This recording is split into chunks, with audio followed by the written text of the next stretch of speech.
So a lot of people ask, why did we start the Success Collective? Because there are so many other networking groups out there. And in a lot of towns, people just have pop-up networking groups here and there. I have been to so many networking groups. I've owned several different businesses, and over time, as you own businesses, you try to establish networks and go to events. And I always just found that they were so awkward and cold.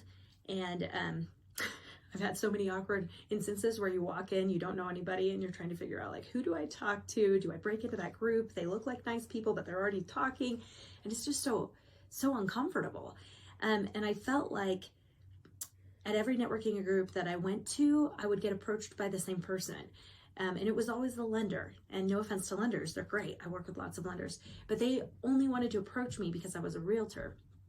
And what it came to be very apparent to me was that people were there for themselves. They really were there to get referrals for their business and support for their business. And they weren't there to seek to support other businesses. And I'll be completely honest, I was there for the same reason. I was at networking events to get referrals and strengthen my own business. But somewhere along the way, someone recommended that I read a book called The Go-Giver. And that book was so life-changing for me. It literally changed the way that I saw people. I stopped seeing people as a commodity, and I started looking at people as someone that I could serve, someone that I could pour into and support and uplift. And it changed my life. After I read The Go-Giver, I started to look at networking very differently. And I remember having a very real conversation with one of my friends and saying, you know, networking shouldn't be this way. It shouldn't be awkward and ineffective and cold, and it shouldn't be all me-centered. What would it be like if we had a group where people were there to give, and they sought first to give and to pour into each other and support each other and make connections to different business people they know, and they were looking to refer someone else, not looking to receive a referral. And I'll never forget it. She turned to me and she said, well, that sounds amazing. Why don't you start one? And that moment really was the catalyst for the Success Collective. We gathered some of our most proactive, generous, and genuinely kind businesswomen in a room and said, here's the vision, here's the idea. What do you think? And not only were they 100% on board, but they had a lot of other ideas of what that could look like. And that's how the Success Collective was born.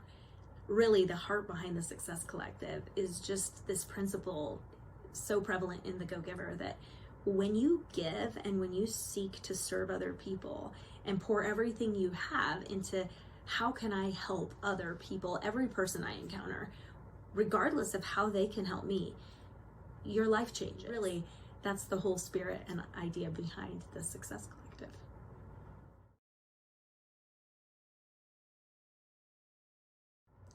One thing that's so incredibly powerful about the Success Collective is how many lives it changes. It's humbling to receive a text message or an email about how somebody's business or personal life has radically changed because of the network and the connections that they were able to form as being part of a group. I'd say most of the time when we feel alone, it's because we're focusing on what we are lacking instead of focusing on what we have to give.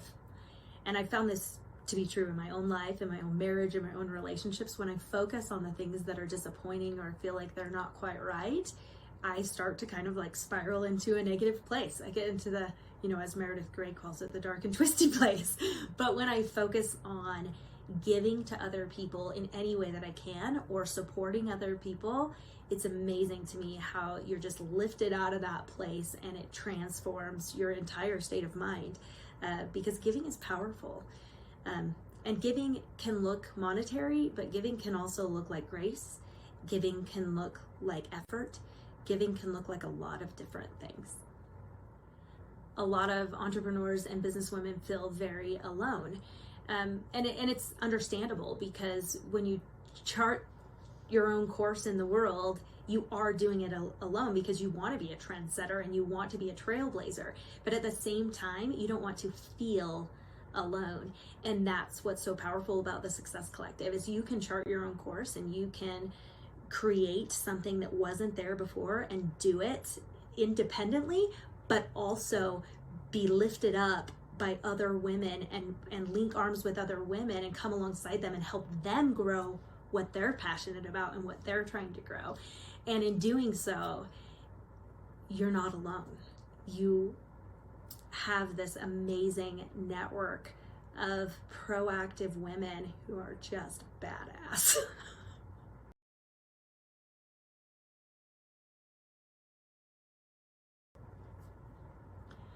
Just keep talking. Just keep swimming. Just keep swimming. Hang on, let me close it just because